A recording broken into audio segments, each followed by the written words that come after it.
little unscurried forest, and you gotta keep your eyes peeled because a lot of the animals in this area, well, they do blend in with their natural surroundings. And there is one really important rule while we're out there on safari. You have to stay seated at all times, no matter how exciting it's going to get. Also make sure to have your cameras ready because you can't stop for every animal, but I'm obviously going to do my very best. Now go ahead and take a look up on this hill to left. You're going to see a darker brown animal. That is the bongo. They are known as the ghost of the forest. They have those horns, which allow them to cut through rough brush very, very easily, so it makes them an easy escape from any predator around here. Now that lighter brown animal there on our left, that's the greater kudu. It's also there on our right as well. Now those are definitely all females. The males have horns, the females do not. And that's how you can tell the difference. Now if you look a little bit further back there on the right, you're just going to catch a little glimpse of a dark brown animal with striped legs. Now that is the okapi. They look an awful lot like a zebra thanks to their legs. They're actually the only known relative to the giraffe that wasn't discovered until about 1901. So as you can see, a pretty reclusive animal. If you ever get a better look at their faces though, you're going to see that they resemble a giraffe way more than they do a zebra. Now this is a watering hole here on our left. It's our best opportunity to see some of the more rare species like the black rhino. If we see one today, we're going to be pretty lucky. There are less than 5,000 black rhino left in the world today. Actually, we'll go a little bit further back. On the left, you're going to get a chance to see a pretty huge catch. A little glimpse of them is really Hi. He's waving. Oh, he's about to take a nap. Like I was saying, there are less than 5,000 black rhino left in the world today. They're unfortunately poached for their horns, which are full of keratin. Keratin? Wow. Y'all need to put your nails in there. Okay. That's where they get stuff. That's why it's really bad. It's not as many left. That's right, because they do still. They're in all the stores, right?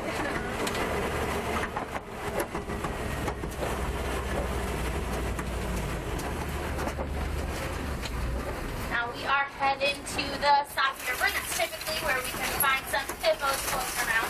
Now they're going to spend most of their day in the water because they can hold their breath for up to 8 minutes at a time. Pretty impressive. But once we get to the Safari River, you're definitely going to have to look for those dark, shadowy figures. Those are most likely going to be hippos. We don't really ever get the best view here on the right, though. So we're going to keep on moving to the left side of the Safari River. Although I do see some down there on the right. Usually get a better view of his friends. Oh my God, there he is. Look. Oh, he's big. Awesome. Those are strange creatures up on the hill there, too. Yeah, that's a group of rare species of human. Well, now that we're all past that, we're going to keep on moving to the left side of the Safari River, see if we can get a better view of some of his friends. Now, they are a really hard animal to miss.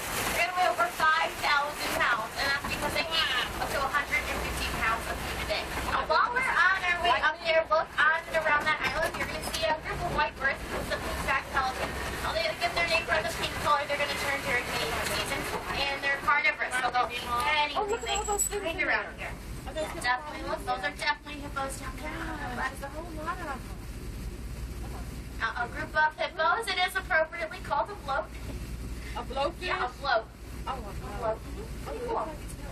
Now, hippos, they are excellent swimmers, but they do prefer to walk on the bottom of the water instead. It is just a little bit easier for them because they are so large.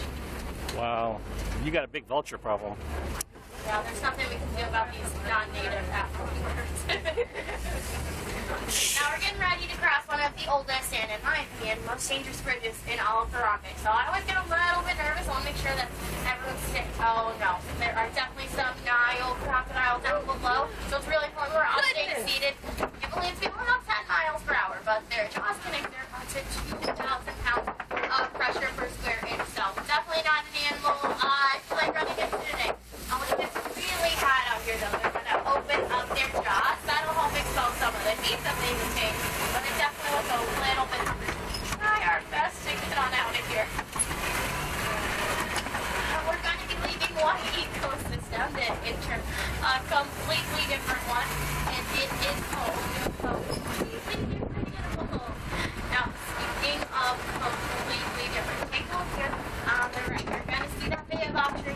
Now, the baobab tree has a nickname, town tree, because, well, it kind of looks like it could have been planted upside down, but it wasn't. Those are just the branches that are going to go leafless for about 9 months out of the year.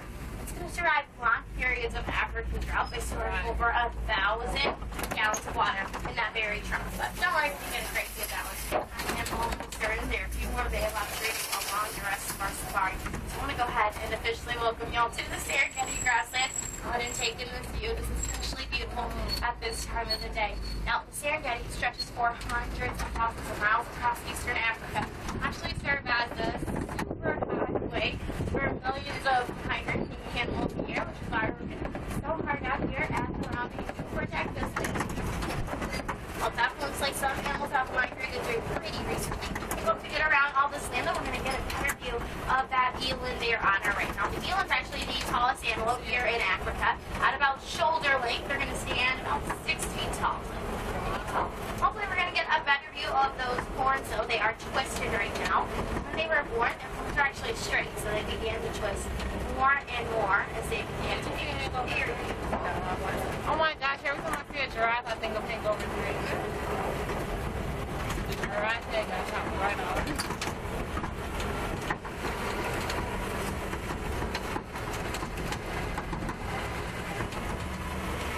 Now, it looks like I see my favorite animal, the giraffe, coming up here on our left. Oh, actually, it's a giraffe in the area. Well, there are two types of giraffe we typically find roaming around Harambe. There's the Maasai and the reticulated. Now, the best and probably easiest way to tell the difference between the two is that the Maasai spots are usually just a little bit darker than the reticulated. Very, very awesome. Hi. How you doing? Hey, giraffe. Oh, the really so curly. Oh my goodness, he's so sweet. Now, giraffes, they only sleep for like 30 minutes of their day. Now, that 30 minutes, it's collective, so it's a couple minutes here and a few seconds there. Now, if you're not the heaviest sleepers, just a little bit too tall and trapped in the lay down where you want. Oh my goodness, this is wow. Oh, it's so sick. You're not even yes, it is.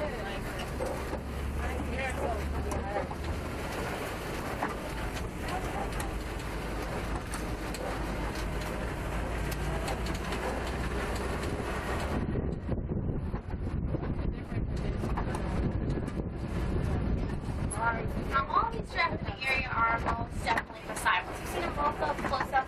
It's really easy to tell the difference between the two.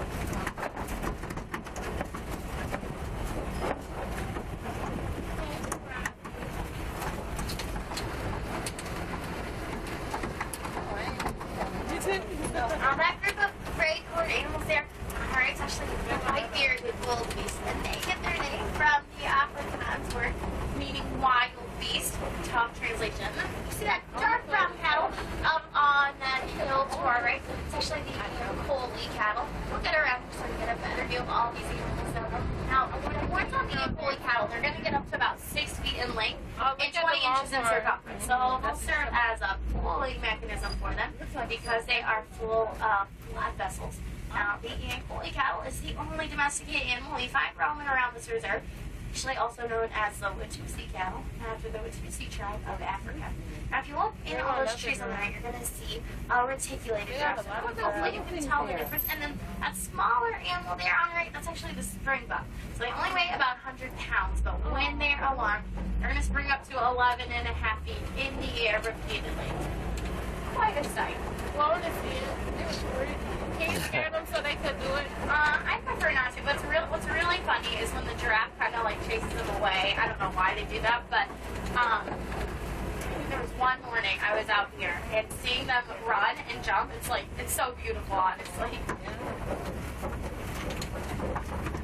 Now we're gonna start making our way to elephant country, and for that we are gonna drive by a place called Monkey Point. Now, Monkey Point gets its name from a group of neanderthal monkeys that sometimes like to hang out in this area. If they're anywhere though, they're gonna be coming up here on our left, hanging out in some trees. Aren't big fans of humans. They have those red and blue faces though, so it shouldn't make them too hard to find around.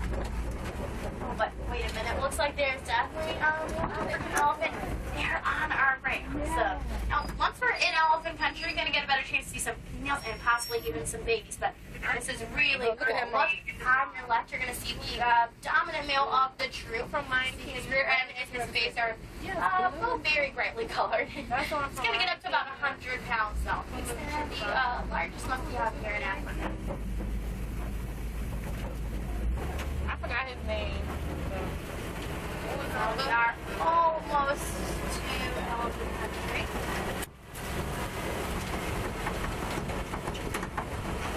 Looks like our usual route is closed. I'm trying to find a different way to go today, but I'm pretty sure the safari in front of us went this way.